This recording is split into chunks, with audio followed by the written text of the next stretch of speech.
Reacting to the Japanese incursion into northern French Indochina, Secretary of State Cordell Hull called a press conference on September 23, 1940.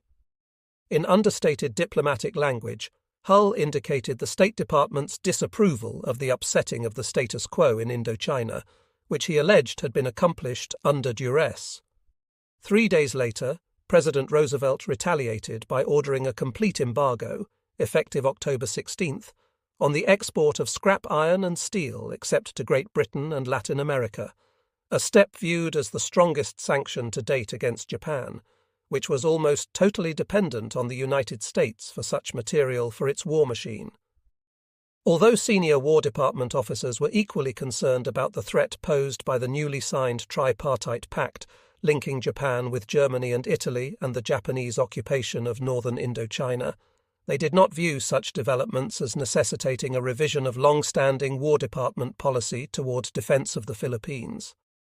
On October 10th, the War Plans Division Chief addressed a memo to Chief of Staff George C. Marshall, recommending that the United States adopt the second of 3 alternatives regarding defense of the Philippines: withdrawing American forces from the islands as soon as possible, and establishing a new defense line along the 180th meridian, just west of Midway Island. The 3 options in the policy paper were the same as those put forward on August 21, 1939, that Marshall had failed to act upon. Secretary of War Henry L. Stimson met with Marshall in mid-October to discuss the question of the defense of the Philippines. The 73-year-old Stimson, who had served as Governor-General of the Philippines from 1927 to 29, had only recently been appointed to his new post, and thus was a newcomer to War Department policy toward the islands. However, his views on the subject were similar to those of his naval counterpart, Navy Secretary Frank Knox, with whom he had discussed the Far East situation on October 2nd. Stimson and Knox agreed that soft methods would be no good at this time for dealing with Japan. Abandoning the Philippines ran counter to their views on the Far East situation. Knox and his Navy Department were particularly concerned about the weak defences for the naval base at Manila, where the Asiatic Fleet would be stationed beginning in mid-October after shifting from Shanghai.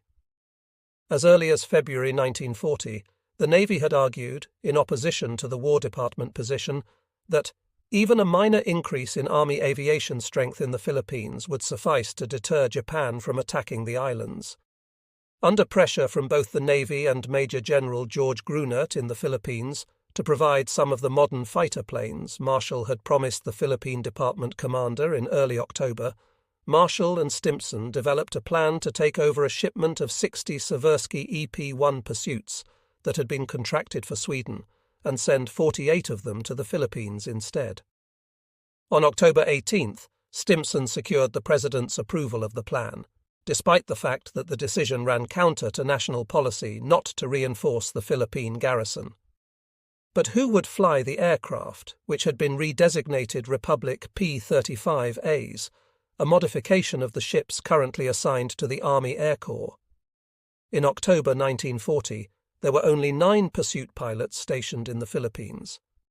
The Army Air Corps Chief, Major General Hap Arnold, initially resisted Marshall's call for 2 of his few stateside-based pursuit squadrons to be transferred to the Philippines, but on October 16th reluctantly directed his own plans division to prepare a plan for assigning pilots from 2 pursuit squadrons in the General Headquarters Air Force, GHQAF, to the Philippine Department.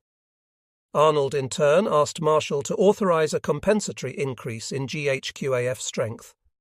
2 days later, the 1st Pursuit Group's 17th Pursuit Squadron, based at Selfridge Field, Michigan, and the 35th Pursuit Group's 20th Pursuit Squadron, based at Hamilton Field, California, were ordered to depart for Philippines duty. On October 24th, the New York Times gave the precedent-breaking decision to send aerial reinforcements to the Philippines front-page billing. 2 squadrons of planes and about 320 officers and men were cited as being transferred.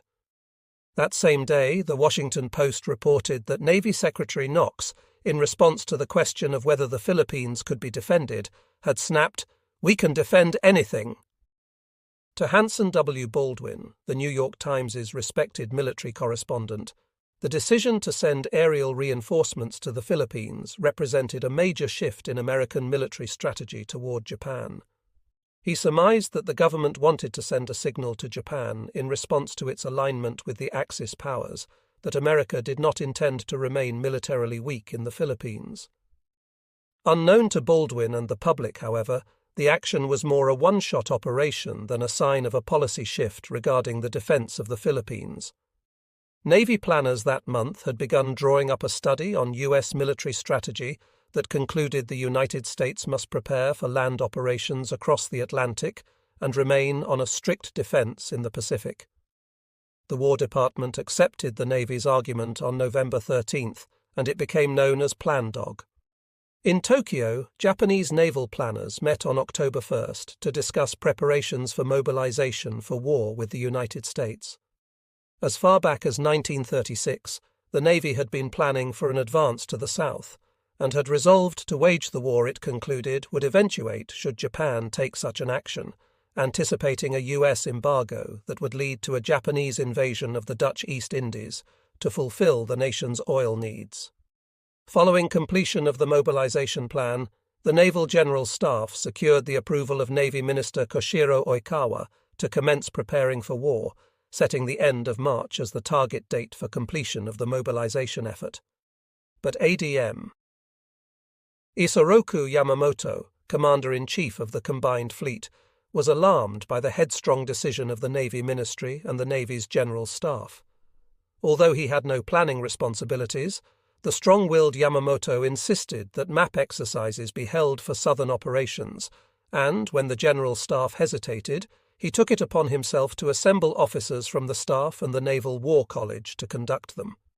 On November 30th, Yamamoto presented the results to the Navy Chief of Staff.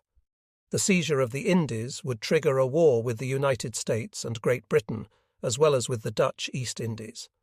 It was the same finding reached by a similar map exercise conducted by the Navy Ministry 6 months earlier.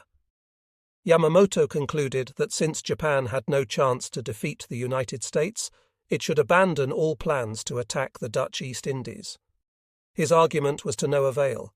The Naval General Staff intended to push ahead with its preparations for war with the Americans and British, including procuring the materials it would need, requisitioning ships, and equipping airfields and ports. Although he was not privy to such secret moves, ADM. Thomas Hart, the Commander-in-Chief of the U.S. Asiatic Fleet, now based in Manila, proved to be a good judge of Japanese intentions, drawing on his long experience dealing with the Japanese military during his previous tour in China. On November 13th, Hart wrote the Chief of Naval Operations, ADM, Harold Stark in Washington, that there seems no doubt Japan is resolved on a southward movement, employing force if necessary.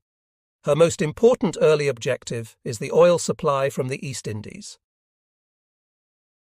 Over at his office at No. 1, Calle Victoria, in the old walled city of Manila, retired General Douglas MacArthur also anticipated a southern move by the Japanese that would result in war with the United States. A former U.S. Army Chief of Staff, MacArthur had, since October 1935, been serving as military advisor to Philippine President Manuel Quezon.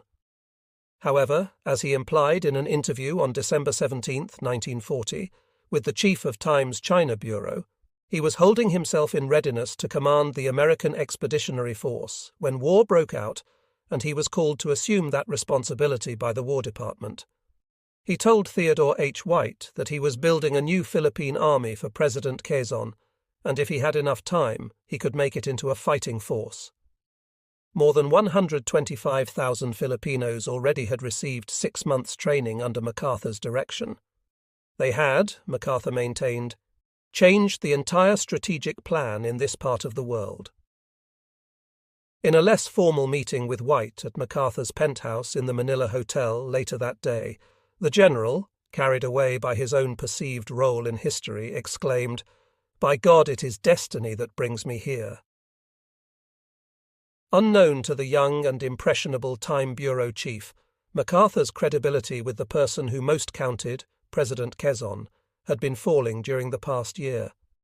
Quezon was becoming increasingly skeptical of MacArthur's grandiose plans for developing a Philippine army and defense of the Philippines.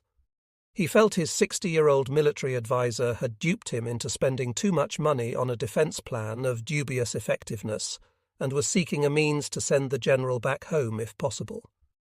MacArthur's objective, as suggested in his Time interview, apparently was to saddle the United States with permanent responsibility for the Philippines' defense, despite the fact that such a position was contradictory to U.S. national policy toward the island country.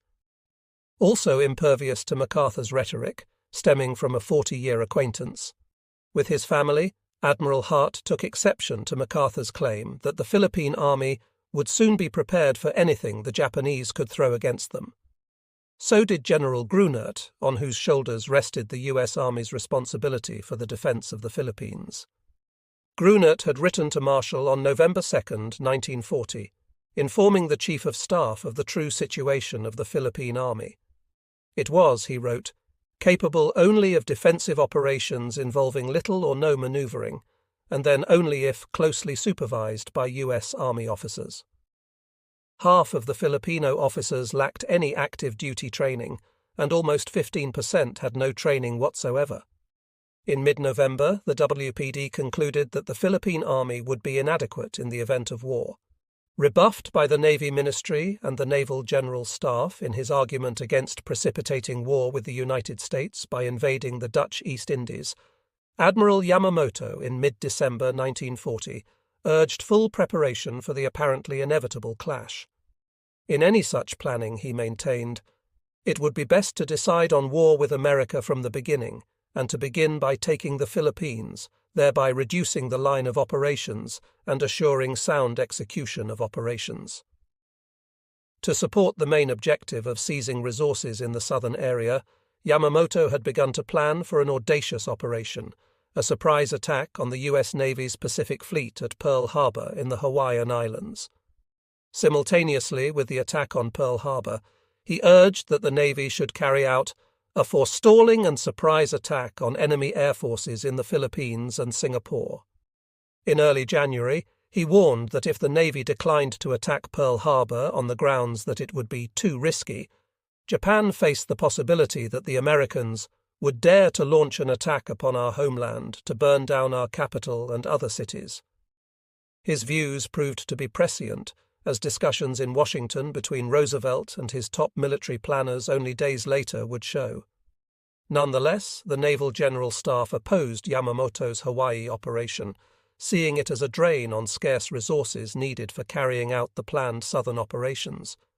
He was regarded as overstepping his responsibilities, which were the conduct of operations, not war planning. His combined fleet was expected to carry out missions planned and approved by the Naval General Staff. Not only the Navy, but also the Army had begun preparing for southern operations. In October, the Army General Staff ordered the South China Army to begin training 3 of its divisions for tropical combat, particularly the conduct of an amphibious landing. In mid-December, it established the secret Formosa Army Research Department at Taipei and charged it with carrying out research and surveys deemed essential for landing operations in the south, including combat methods for tropical warfare.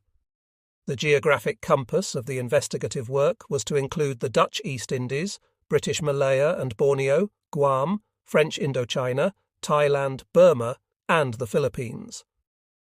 In Tokyo, the Army General Staff's Operations Section was deep in planning for military operations in the south. Its activist chief, on December 4th, had urged the chiefs of other sections to be ready to conduct southern operations by the spring of 1941, but the War Ministry disagreed, arguing that it was impossible to decide definitely on southern operations, and that only preparations for such possible operations should be advanced by that time. In Washington, President Roosevelt was concerned about the possibility of sudden and simultaneous action by Germany and Japan against the United States, in the words of Army Chief of Staff George C. Marshall. Roosevelt had called upon Marshall to participate in a conference on January 16th with himself, Secretary of State Hull, Secretary of War Stimson, Navy Secretary Knox, and Chief of Naval Operations Stark. During the meeting, Roosevelt focused on the Far East situation and our attitude towards Japan. He wanted priority given to the continued supply of materiel to Great Britain, but due to the constrained US supply situation, that meant little would be left over for a conflict with Japan. Therefore, the President directed, "We should stand on the defensive in the Pacific." With the Philippines in mind, Roosevelt noted that the Army should not be committed to any aggressive action until it was fully prepared to undertake it. The Navy, meanwhile, should consider the possibility of bombing attacks against Japanese cities. Roosevelt had called his top military planners together in order to develop an agreed-upon position on a global strategy prior to engaging in secret talks with a high-level British military delegation that would arrive in Washington later that month. He expected that the British would be pressing for assistance not only for the home islands, but also for their Far East colonies, now threatened by Japanese operations pushing southward. However, in conformity with the President's global position, Marshall directed that the War Department would initiate no operation which might tend toward committing us to a major effort in the Pacific. In talks with the British delegation that began on January 29th and lasted for 2 months, the two sides agreed that the overarching objective should be to defeat Germany and Italy first, then Japan. However, as anticipated, the British also wanted the Americans to underwrite the defence of their main Far East base in Singapore to ensure the security of the British Commonwealth. However, the US Army members participating in the discussions believed that acceptance of this position was contrary to their instructions and would constitute a strategic error of incalculable magnitude. The common basis of American strategy was the security of the North Atlantic and the British Isles. It was England's responsibility to take care of its own interests elsewhere. While the Germany First policy served as the cornerstone of America's military strategy, the defence of the Philippines was not to be totally downplayed. On February 25th, Marshall decided to send 31 Curtiss P-40Bs, the most modern pursuit aircraft in the Air Corps' arsenal, to the Philippines in an effort to modernize Grunert's interceptor force, along with a squadron of B-18 medium bombers. The decision followed his statement to his staff officers that, if we had a single squadron of modern planes in the Philippines, it would at least give the Japanese something to think about. While not mentioning his decision in a meeting the next day with Roosevelt, Marshall must have had it in mind when he suggested to the President the possible desirability of our following a more active course in the Philippines in the way of military preparations, which would be impressive to the Japanese military authorities. On March 28th, Marshall was the guest of honour at a dinner at the Mayflower Hotel, hosted by Air Chief Marshal Hugh Dowding, the celebrated architect of the Battle of Britain. Detached from Royal Air Force RAF Command on November 17, 1940, Dowding arrived in Washington on January 5th as a member of the visiting British Purchasing Commission. However, it soon transpired that the War Department had additional secret plans for him, evaluating arrangements for the aerial defence of the United States and making recommendations for improvement. Unlike most of his War Department staff, Marshall had developed an understanding of air power's potential as a crucial weapon of war beginning in August 1938, when he was head of the WPD. His appreciation of air power's role expanded through his close association with Brig. General Frank Andrews, the Assistant Chief of Staff for Operations and Training, G3, following Andrews's appointment to the post in August 1939. In late June 1940, while proposing changes in the 1939 Air Board report, Marshall maintained that air power must be free of geographic restrictions, not tethered for use as a fixed defence of the continental US. 4 months later, following the Battle of Britain, he called for additional changes to the report so it would reflect that the most effective strategic defence was a systematic aerial offence against the enemy's territory and its air power. Yet, while Marshall espoused the concept of air power as a strategic offensive weapon, he was not yet prepared to project air power in the defence of American interests in the Far East. Thus, in February, acting on the WPD's recommendations, he rejected General Arnold's request to develop facilities on Pacific Islands, to meet a possible future requirement for the movement of long-range bombardment aviation across the Pacific, on the grounds that neither the War Department nor the Navy Department had any plans for operations that would require the movement of Army bombers to the Far East. While offensive air power was being ruled out for the Philippines, the order to transfer modern P-40S to the islands suggested that limited improvements in aerial defensive capabilities were being condoned as an exception to the long-standing War Department policy of no reinforcement for the Philippines. Furthermore, in response to his request of March 6th, Grunert was to have his 4th Composite Group upgraded to an air force, with Brig General Henry B. Claggett assigned as its commander. On the afternoon of April 2nd, the Commander-in-Chief of British Land and Air Forces in the Far East, Air Chief Marshal Sir Robert Brooke Popham, arrived unexpectedly by flying boat at Cavite Naval Base just outside Manila from his headquarters in Singapore. The purpose of his trip to the Philippines was to follow up at field commander level the just concluded ABC-1 talks in Washington. However, he had not made any previous arrangements for the visit with the U.S. commanders in Manila. His meetings with Grunert, MacArthur, and Hart represented the first contact between British and American forces in the Far East. During the 3 days of discussions, all of the Philippines' defense plans were explained to him, and the question of the U.S. Navy's use of Singapore as a base was raised.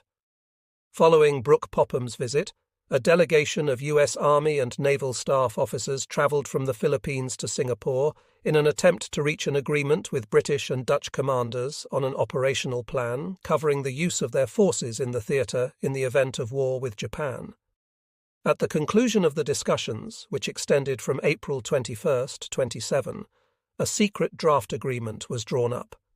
The agreement recognised that while the global objective would be the defeat of Germany and its allies, the goal in the Far East would be to sustain economic pressure on Japan until the associated powers, America, Britain, and the Netherlands, could assume the offensive.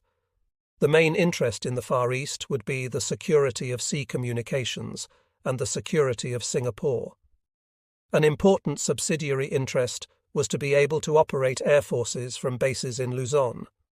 The draft agreement recognized that, given the lack of valuable economic resources in the Philippines, a Japanese attack on the islands would be solely for strategic reasons, that is, to eliminate the U.S. naval and air force threat to Japan's southward movement.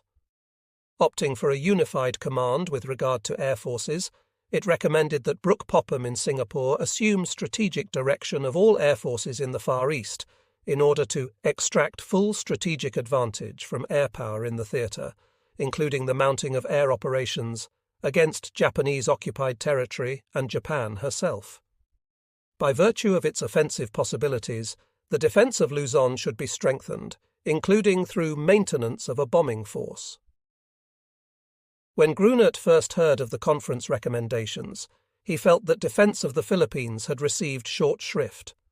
Furthermore, in forwarding the conference report to Washington, he noted that building up Philippines' defences, including air power, in order to mount offensive actions against the Japanese, was contrary to his present mission. His views were similar to those reached by Army and Navy planners in Washington, who subsequently informed the British military mission that the United States intended to continue its policy of not reinforcing the Philippines, except in minor particulars. On April 30th, a draft of the new Rainbow 5 war plan was submitted to the Joint Board for approval. Based on the ABC-1 talks with the British concluded on March 29th in Washington, its stated objective was the defeat of Germany and its allies, with policies aimed at ensuring the security of the Western Hemisphere and the United Kingdom, and the ultimate security of the British Commonwealth.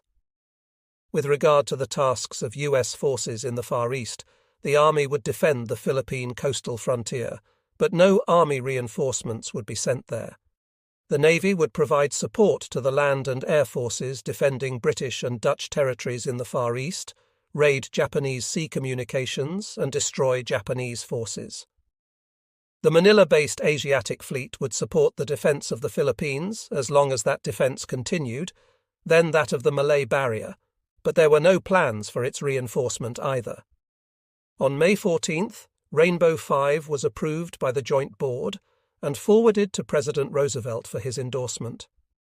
In Tokyo, indications of growing cooperation between American, British, and Dutch East Indies commanders were being reflected in Japanese military planning in mid-April. On April 17th, the Navy and Army sections of the Imperial General Headquarters formally approved plans to establish the Greater East Asia Co-Prosperity Sphere as a means of strengthening national defence. Diplomatic means would be used to attain this objective, but force would be applied if Japan's existence were threatened by a British-Dutch-American embargo, or if the Americans, acting alone or with the British, Dutch, and Chinese, strengthened their encirclement of Japan to the extent that it was no longer bearable for self-defence. The Japanese evidently were privy to the highly secret talks conducted in Singapore during April between the Americans, Dutch, and British.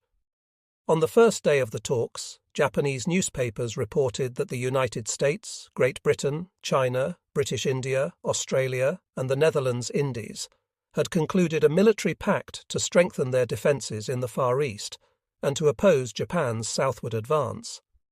Agreement was allegedly reached for Brooke Popham to assume command of combined land and air forces, while Admiral Hart would command naval forces, with the headquarters of both in Singapore. In Manila, indications of Japan's Far East intentions reinforced MacArthur's conviction that the Japanese were preparing to move south. He proposed that the War Department establish a new American military command to oversee all army operations in the Far East, and that he be appointed to lead it, citing the example of Brooke Popham's responsibility for all British land and air forces in the Far East. The head of the WPD, Brigadier General Leonard T. Jerrow, informed the Army Chief of MacArthur's proposal, but recommended against creating such a command on the grounds that the British example was not comparable to their own, the forces of the former being scattered in the Far East, whereas US forces were concentrated in the Philippines. Instead, he recommended that MacArthur be given command of the Philippine Department if he were recalled to active service. Marshall, however, rejected Jerrow's recommendation. In a letter to MacArthur on June 20th, he indicated that both he and Stimson were concerned about the situation in the Far East, and that some 3 months earlier they had decided MacArthur was the logical selection to head a Far East Army command should the situation approach a crisis. While the time for such a decision had not yet arrived, Marshall wrote that Stimson had authorized him to inform MacArthur that the Secretary of War would recommend his appointment to such a post at the proper time. Sweat was already seeping through Major Curtly J. Gregg's khaki chino shirt on a humid Manila morning in early December 1940, as he limped over to the line of stubby fighters in front of Hangar 2 at Nichols Field. Accompanied by his youthful pilots, the commanding officer of the 17th Pursuit Squadron was going to inspect the 8 Boeing P-26As turned over to the squadron following its arrival from the United States the previous week.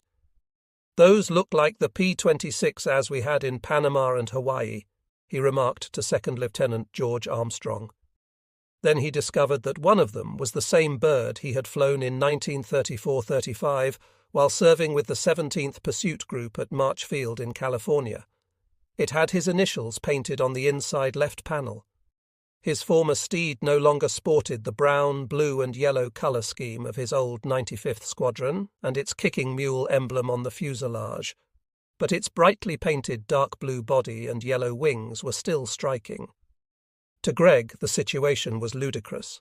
He had come 7,000 miles to the Philippines as commander of the renowned 17th Pursuit Squadron with 19 newly assigned pilots, and they were being given the same pursuit ships that had been flown at March and Barksdale Fields in the mid-1930s. Back then, they had been fresh from the factory, top-of-the-line aircraft, the Army Air Corps' first all-metal low-wing fighter. Now they were totally obsolete relics of the past, dumped on the Philippine Department after having outlived their usefulness stateside and in Hawaii. But it was just a temporary situation, Gregg reasoned, until the new Republic P-35. As that had come with them on the US-80, Etolin were uncrated and assembled. The motorized vehicles all seemed intent on forcing Mahoney off the road. As soon as Mahoney cleared Manila, however, the heavy traffic thinned.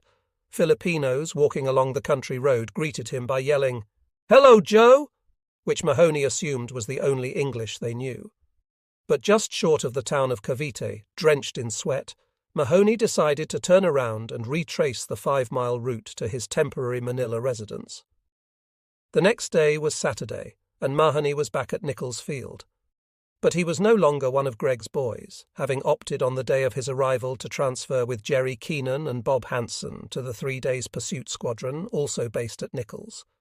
The decision had been forced on him.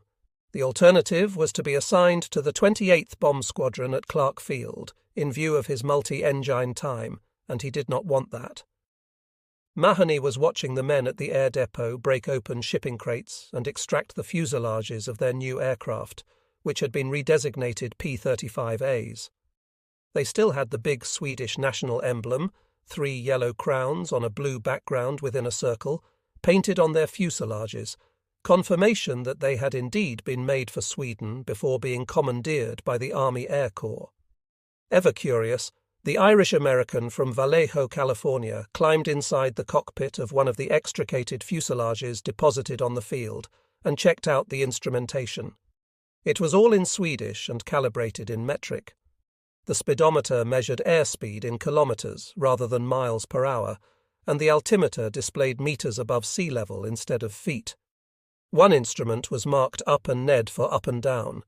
A caution note read, "Lift ha" instead of "lift here."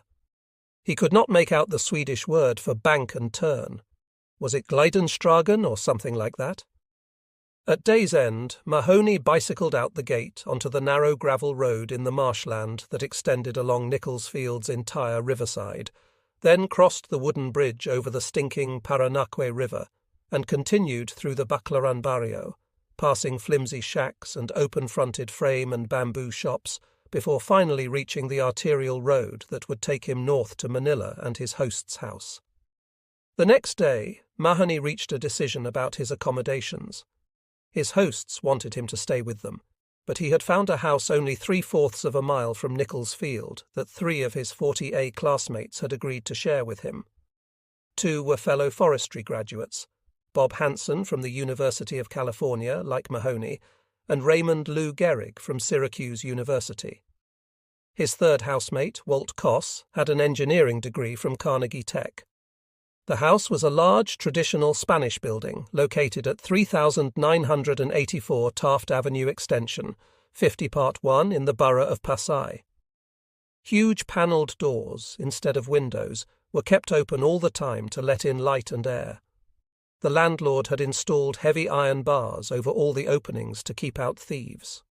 Resting that afternoon after moving in, the 4 new housemates stretched out on the chairs on the front porch and took in the sights and sounds of their new neighborhood. Naked children strolled by on the road, which they used as a sidewalk, as did old women smoking cigars, the lit end inexplicably kept in their mouths.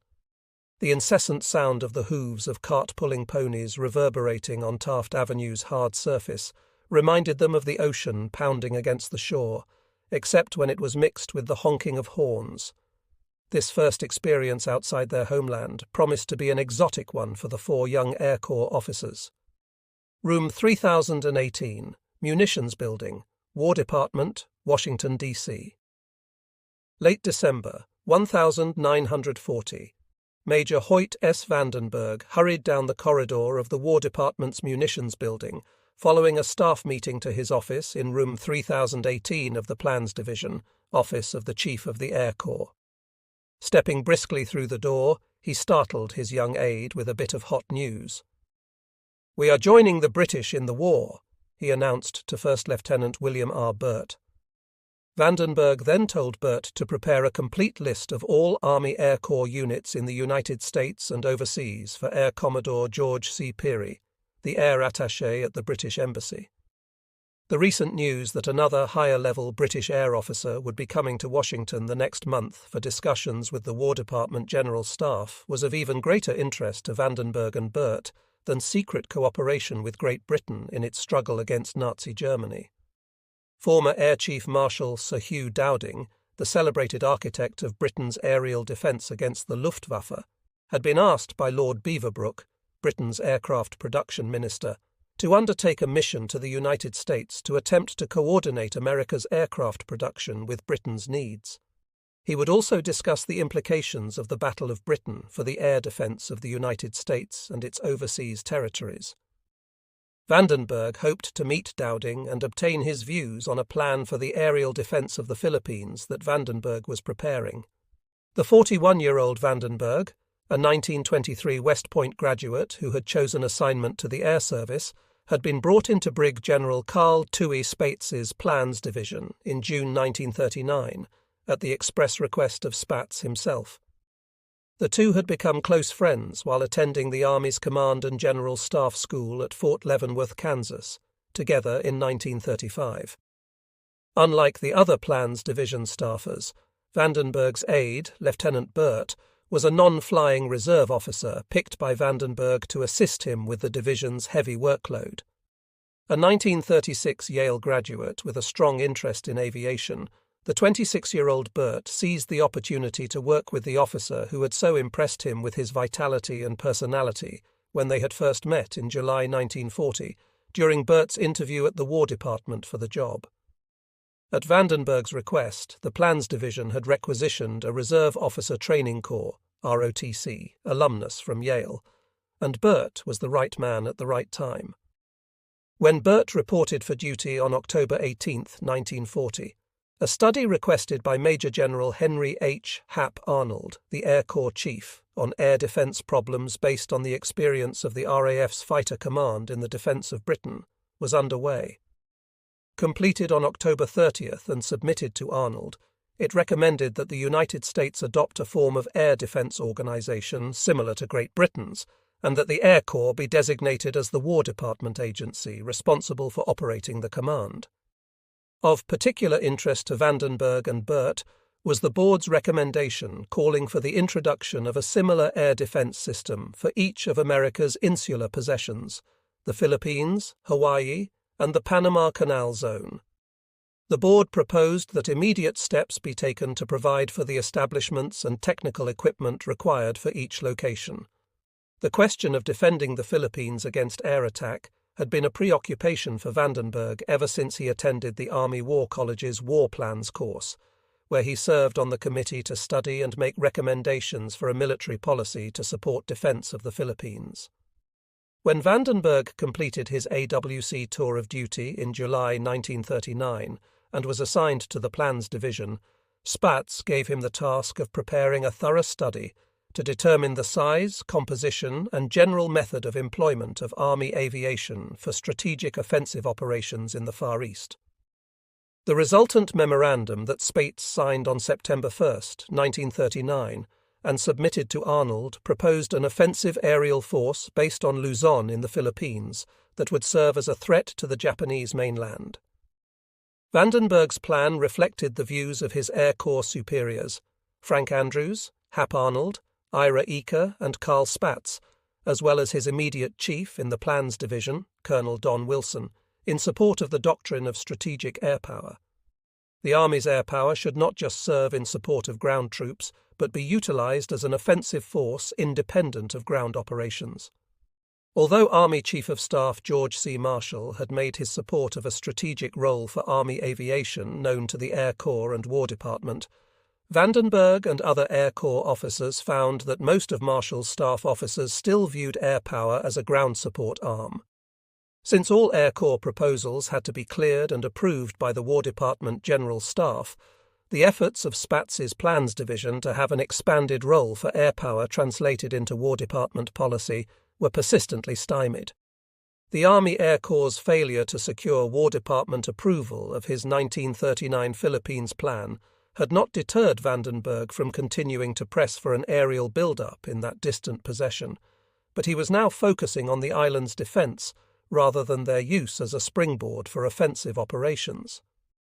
When Dowding arrived, he hoped to gain insights from the master planner of the Battle of Britain that might cause the War Department to assume a more favourable stance toward defence of the Philippines. Specifically, Vandenberg was looking forward to obtaining Dowding's reaction to the detailed plan for a Battle of Britain-type aerial defence of the Philippines that he and Bert had been discussing for the past few months. At 10 a.m. on Monday, January 13, 1941, a group of Air Corps officers assembled at the AWC at Fort Humphreys, directly across the river from Bowling Field, to hear their celebrated visitors' views for the first time. All eyes were on their English guest, a slender man with a toothbrush moustache, attired in a suit rather than his RAF uniform. For that matter, his listeners were out of uniform too. The War Department preferred for officers on staff assignments in Washington to wear civilian clothes during this period of anti-war sentiment in the United States. After being introduced by his host, General Arnold, Dowding began his presentation on the lessons of the Battle of Britain. He first apologized for the superficiality of his introductory statement that the main objective of fighters in aerial defense was to bring bombers down, not tangle with other fighters. Then, in the dry style that had earned him the nickname Stuffy in the RAF, Dowding proceeded to discuss fighter tactics and air defense organization as developed during the Battle of Britain. Major Vandenberg, who had pronounced opinions about the effective use of fighters stemming from his time as head of pursuit instruction at the Air Corps Tactical School, listened intently. At the conclusion of his speech, Dowding most likely met informally with the Air Corps officers attending the meeting before departing with Arnold at 12:10. Vandenberg was apparently introduced to Dowding and discussed his plan for a Battle of Britain-type aerial defense of the Philippines that he and Bert had been formulating. Dowding assured Vandenberg that an aerial defense of Luzon, as Vandenberg outlined to him, was viable. Vandenberg's plan called for an interceptor force of 3 groups of P-40Es, each with 4 squadrons of 25 planes each in the Philippine Department. The 2 officers thought a force that size should be adequate to deter a Japanese invasion of the islands, provided it was properly based, supplied, and supported by bombers to attack shipping. Vandenberg estimated that 6 months would be required to establish such an aerial defense force. 1 group of P-40Es would be deployed on northern Luzon and the Baton Islands to the north, a second to defend the Manila area, and the third sent to Mindanao to the south to provide control of the air to the east and south and protect supply convoys. The 500 pilots assigned to the 3 groups ostensibly would train the Philippine Army Air Corps to prepare it for assuming responsibility for the defense of the Philippines when the islands attained their independence in 1946. Vandenberg reasoned that an interceptor force half the size of the RAF's fighter command in the summer of 1940 would be sufficient because Japan's air force, including carrier-based fighters, would not amount to more than 50% of the force the Luftwaffe employed during the Battle of Britain. His plan was based on his original 1939 proposal, but provided for an increase in the number of fighters to reflect the importance of a strong fighter force as shown by the Battle of Britain experience, and focused exclusively on defensive operations. After returning to the munitions building following the AWC meeting, Vandenberg reported back to room 3018 and sat at his desk in the U-shaped arrangement of desks. Colonel Wilson sat at the head, with the other 4 staff officers in the room seated at the 2 desks extending down each side from their section chief. Vandenberg whispered to his aide to meet him in the corridor. He wanted to brief Bert on the meeting with Dowding that morning, but talking in the cramped area distracted Wilson from his paperwork, so private conversations had to be held outside the room. Vandenberg actually preferred this arrangement. It allowed him to discuss matters informally with other staffers before taking them up with Wilson or staff officers in the other plans division sections. Rather than discuss Dowding's speech in the hall, however, Vandenberg and Bert headed down the corridor to the washroom, where they could talk without being overheard by others. Once inside, they checked to make sure no one was using the toilets. Vandenberg did not wish to share private discussions with his aide with other Air Corps officers. This was especially true regarding his idea of establishing a Philippines Air Defense Command with Dowding serving as advisor. The exposed pipes in the bathroom, seized by the US government from Germany after World War I and marked Krupp, were a constant reminder that the entire munitions building was a relic of that conflict. Vandenberg and Bert were both optimistic that the meetings Dowding had been having with the War Department staff would have an impact on their thinking about the possibility for the aerial defense of the Philippines, and not just for the continental United States. But 3 days later, any such hopes were dashed with the word that President Roosevelt had informed General Marshall of his opposition to any operations in the Far East that would tend to commit the United States to a major effort in the Pacific. The long-standing policy of refraining from any reinforcement of the Philippines was still in effect. The implications for Vandenberg, Burt, and the rest of the Air Corps Chiefs Plans Division were clear. No memoranda were to go forward from the OCAC to the War Department calling for any action not in accord with the President's position regarding a Philippines build-up. Nichols Field, Luzon, Wednesday, January 1, 1941.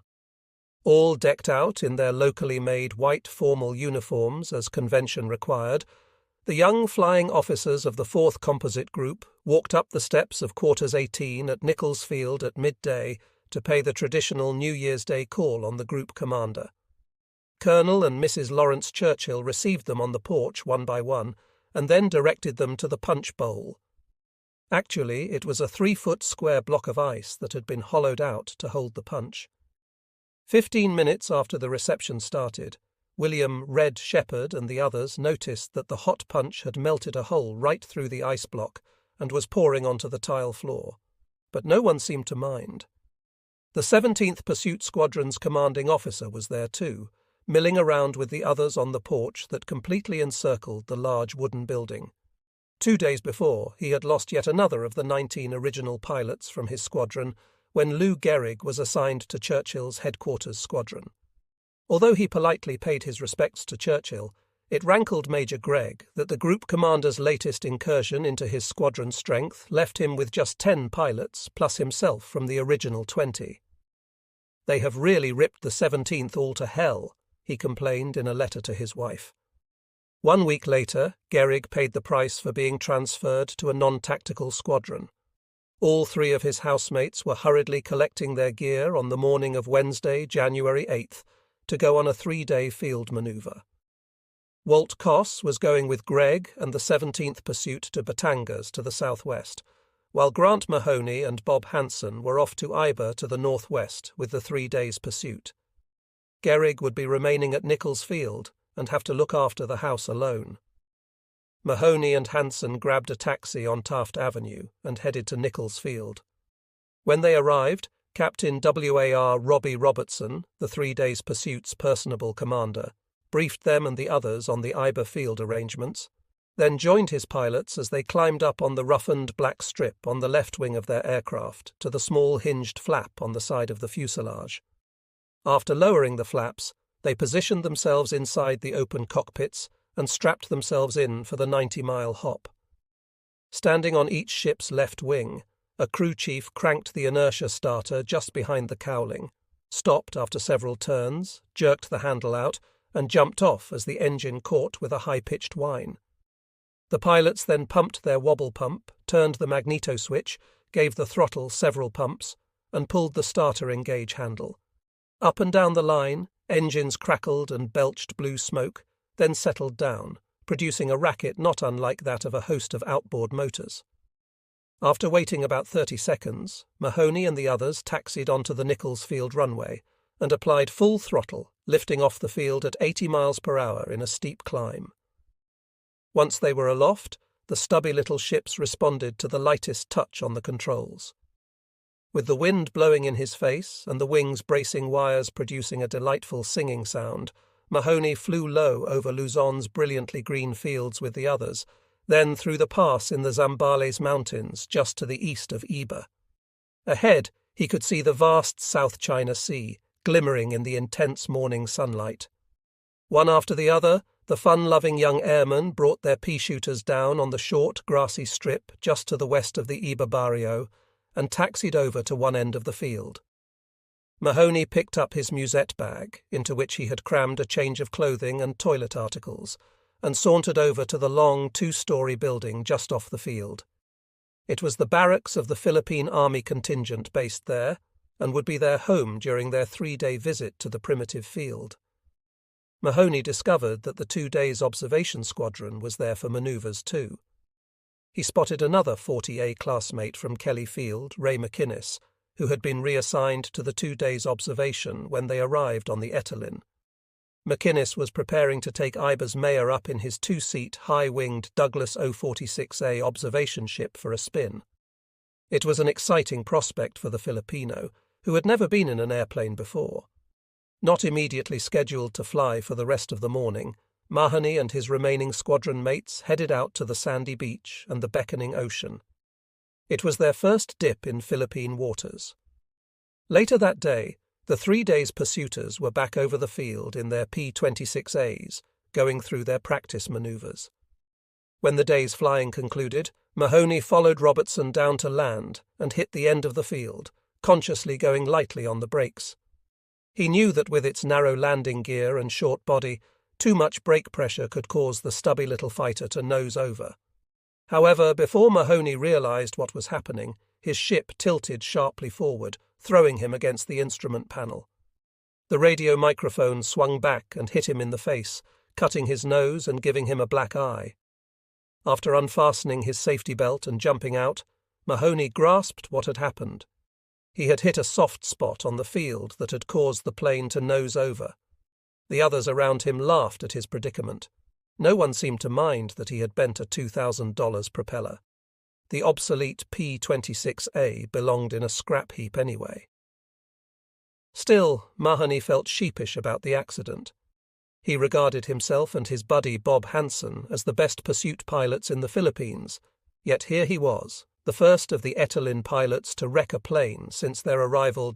Army and Navy Club, Manila, late January, 1941 back in Manila, after participating in the simultaneous maneuvers of his 17th Pursuit Squadron at Batangas. Major Curtly J. Gregg felt as lonesome as ever. He had shifted to a freshly painted room at the Army and Navy Club overlooking Manila Bay and was spending too much time there. He continued to pass up invitations to go to the club's bar for nightly drinking sessions.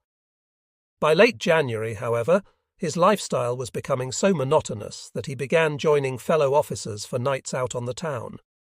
During working hours, Gregg was preoccupied with writing a highly classified report. The 4th Composite Group commander did not have a staff to which he could assign such a task, so Colonel Churchill passed it to the one Air Corps officer he regarded as capable of undertaking it. Gregg was to submit it to a board chaired by Churchill.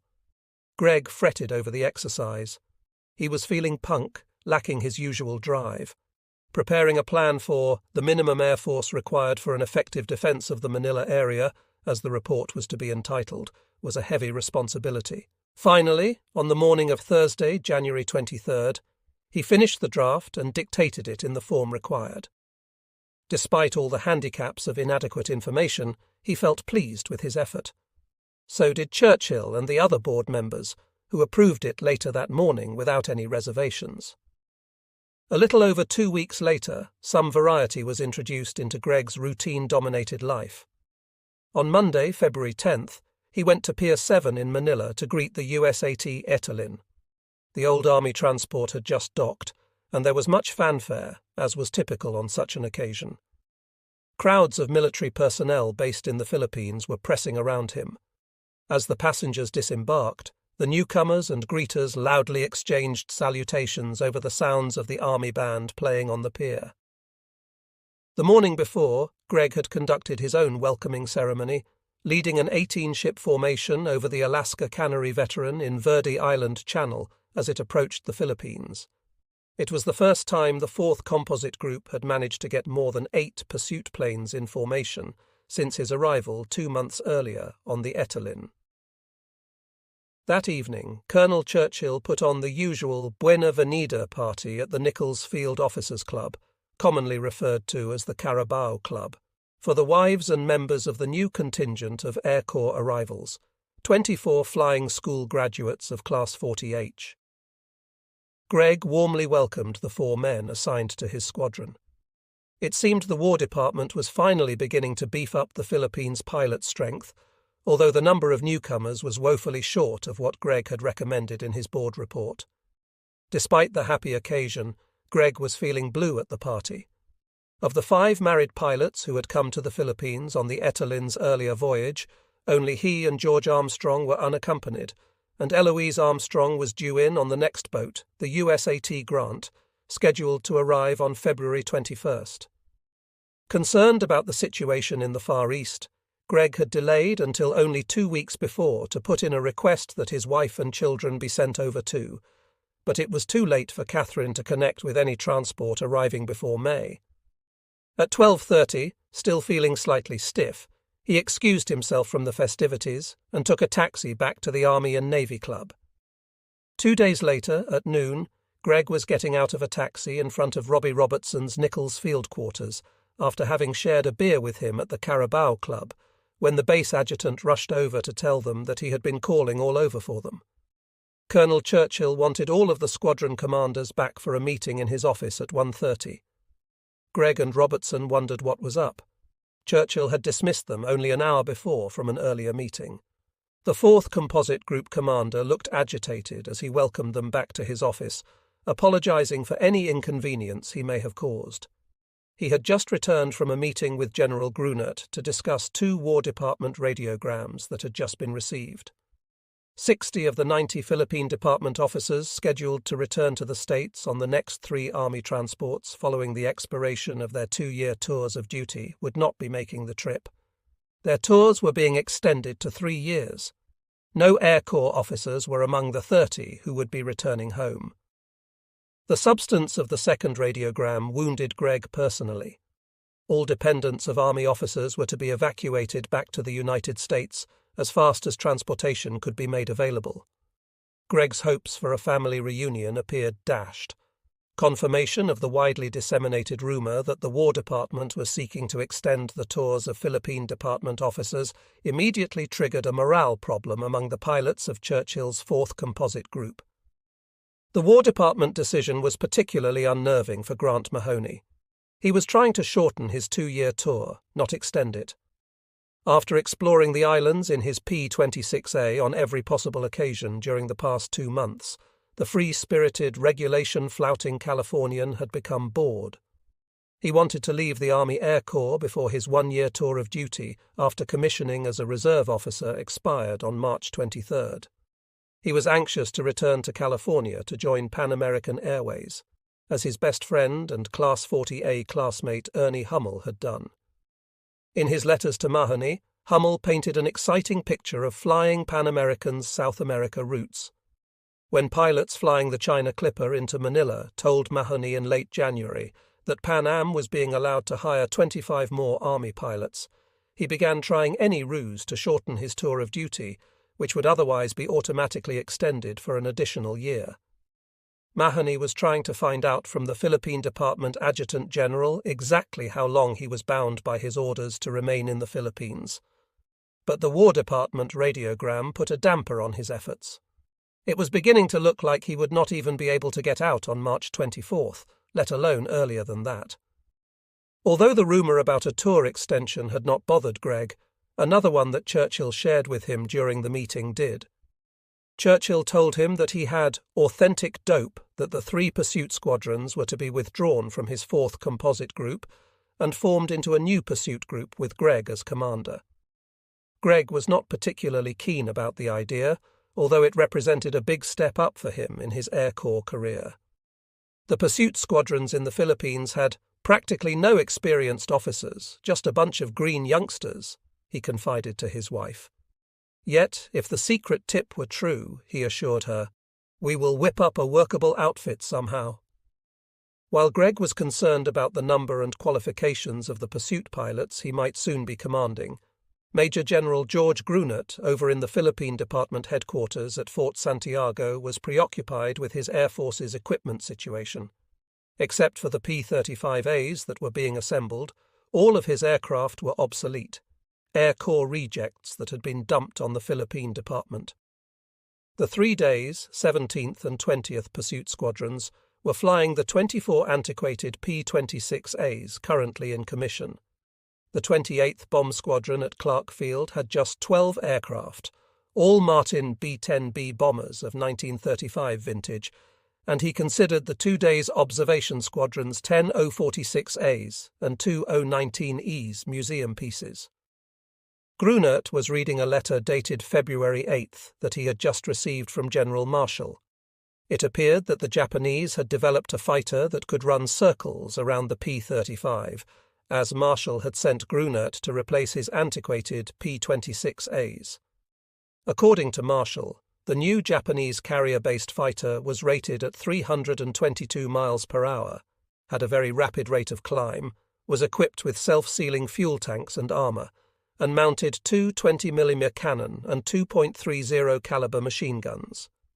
The Army Chief of Staff promised to try to send sufficient numbers of the newest Army pursuit ship, the Curtiss P-40B, for Grunert to equip at least one of his pursuit squadrons. He implied that its top speed of 360 miles an hour, self-sealing fuel tanks and armor, and 2.50 caliber and 4.30 caliber machine guns would make it more than a match for the new Japanese fighter. Although Vandenberg's and Bert's plan had the support of their fellow Air Corps officers, they all knew the War Department would have to take the initiative in introducing it, and that Gero would have to be won over first. At present, the War Department was still opposed to a build-up of defensive strength in the Philippines. Despite this unwillingness to support the establishment of an effective air defense force, the War Department did not oppose a proposal from General Grunert to have his staff study the possibility of formation of an air defense command for the islands. In response to Grunert's radiogram requesting available data to assist in preparing such a study, Gero authorized sending Grunert the report and recommendations of Brig. General James E. Cheney, commander of the Air Defense Command at Mitchell Field, New York, on Cheney's October-November 1940 visit to England as an observer. As members of the General Staff, McNarney and Chauncey were also privy to information that the War Department was easing up slightly on its policy against reinforcement of the Philippines.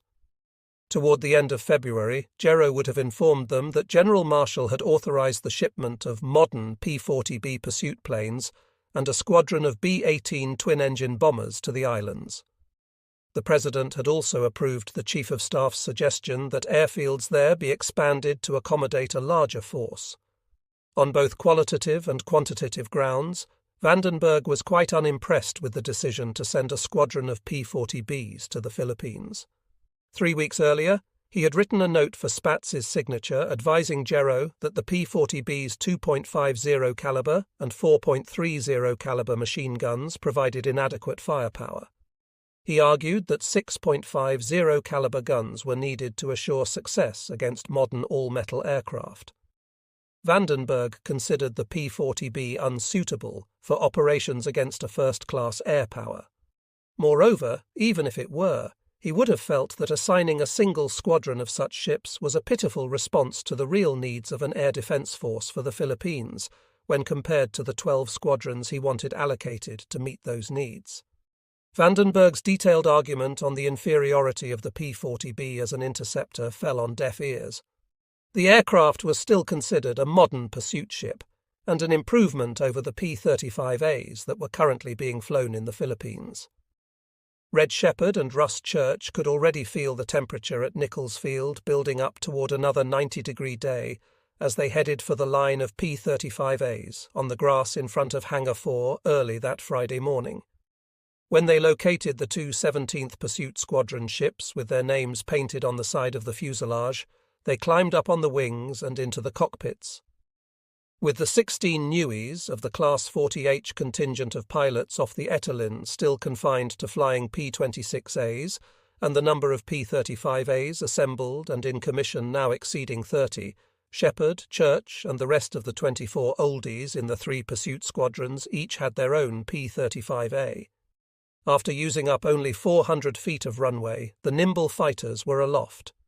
Cruising along at 200 miles per hour at 3/4 throttle, the pilots enjoyed flying the responsive new ships. They were also roomier and much more comfortable than the old P-26As.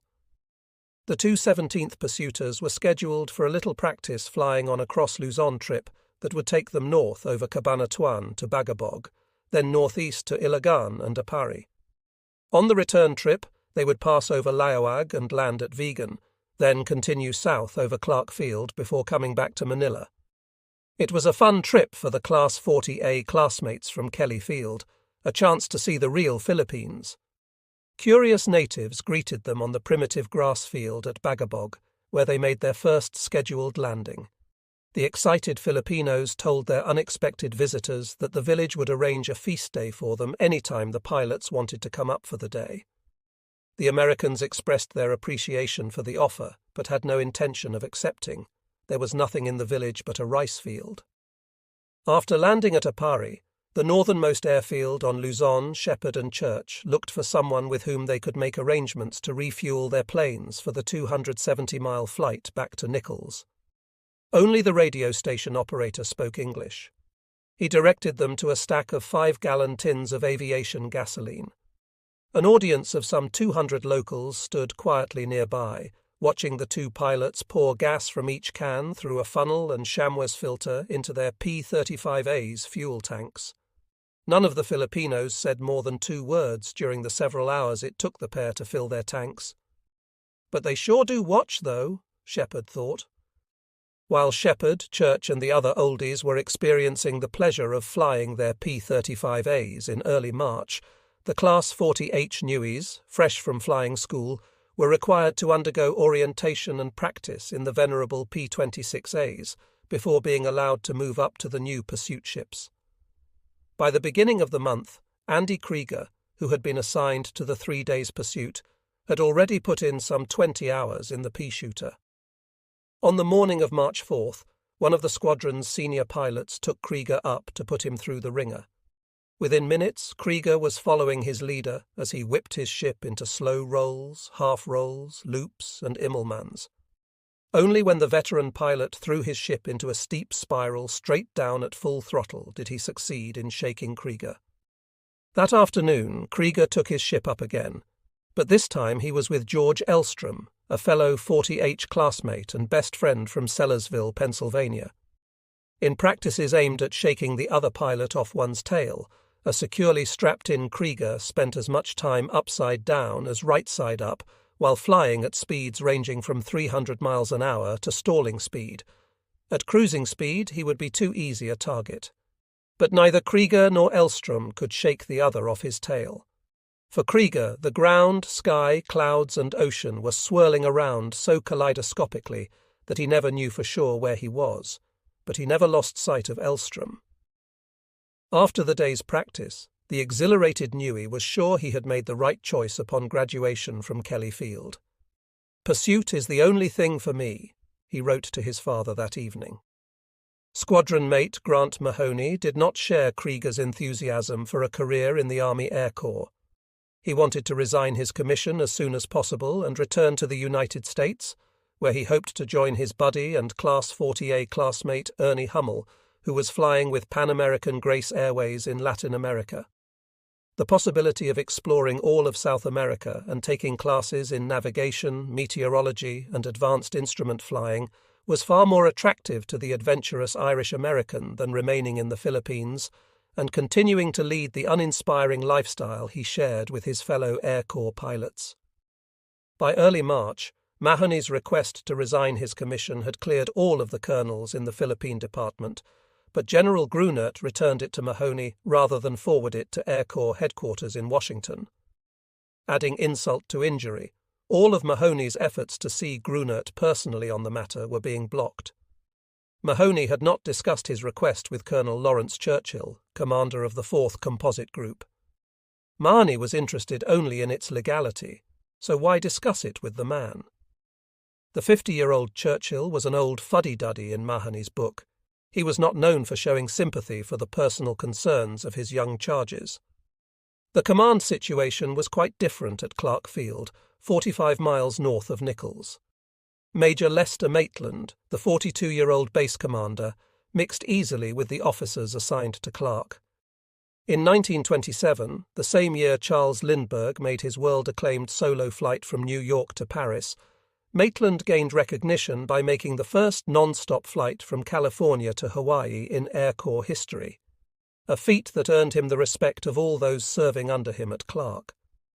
When he arrived in the Philippines on July 20th, 1940, Maitland was given command of not only Clark Field, where he was the senior Air Corps officer present, but also of the only tactical squadron based there at the time, the 28th Bomb Squadron, whose Philippine service dated back to September 1922.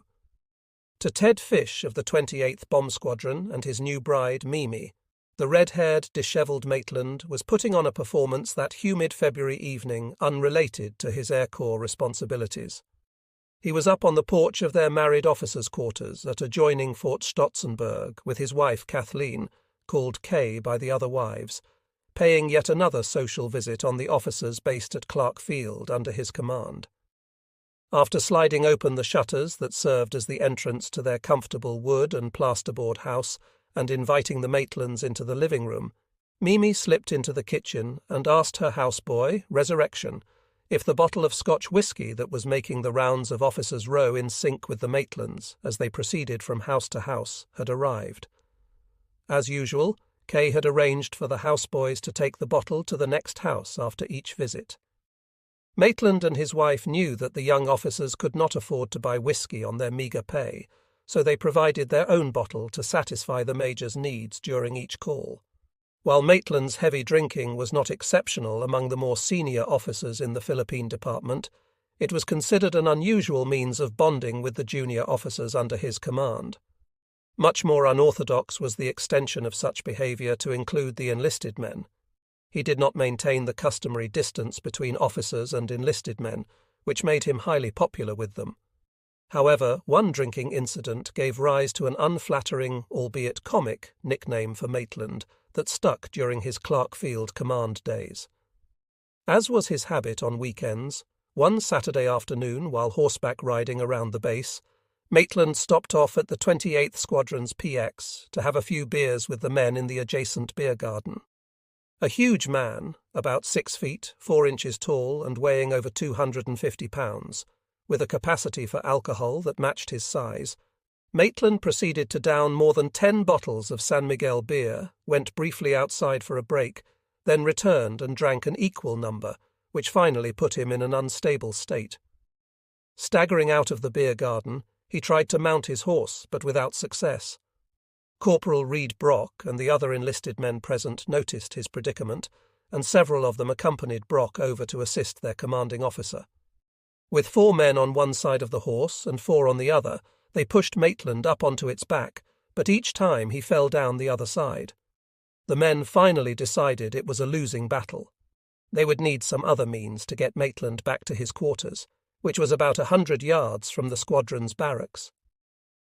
Returning to the beer garden, they approached his chauffeur, Pursuit William Biggs, who was drinking with his mates.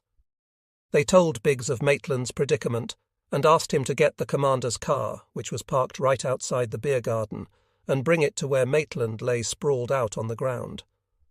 After much pushing and pulling, the men managed to get Maitland stretched out on the automobile's back seat. Biggs slid into the front seat to drive to the CO's quarters, and the others left to go meet him there to unload Maitland. After reaching the quarters on foot at about the same time Biggs arrived in the car, the men opened the back door and pulled Maitland out. After carrying him up on the porch, one of the men knocked on the door. When Mrs. Maitland opened it, Brock announced, "The Major is indisposed." Kathleen Maitland looked Brock straight in the eye. "Throw the big pig under the house with the rest of them," she declared, then slammed the door. The men knew she was referring to the Filipino custom of keeping their pigs under the house, but they had no intention of doing such a thing. Instead, they laid Maitland out on a bench on the porch and hightailed it out of there. They did not want to be around when their commanding officer sobered up and his wife jumped on him for getting drunk with the men. Social drinking as a married couple while visiting the officers under his command was one thing, but for her husband to get loaded by himself while drinking with the enlisted men was unacceptable behaviour in Kathleen Maitland's book. Word soon got around Clark Field about Maitland's performance that afternoon and his wife's reaction. From that day on, the enlisted men jokingly referred to Maitland as the Big Pig. Some days later, following Maitland's promotion to lieutenant colonel, the Clark Field adjutant asked him if he knew what the enlisted men called him. "It doesn't make any difference. They are entitled to call me anything they want," Maitland replied. "They call you the Big Pig," the adjutant informed him. Unruffled, Maitland answered, "That's quite all right, but I'd better not hear an officer call me that." If the commanding general of the Philippine Department had heard of Maitland's drinking and the nickname he had acquired as a result of it, he showed no signs of concern.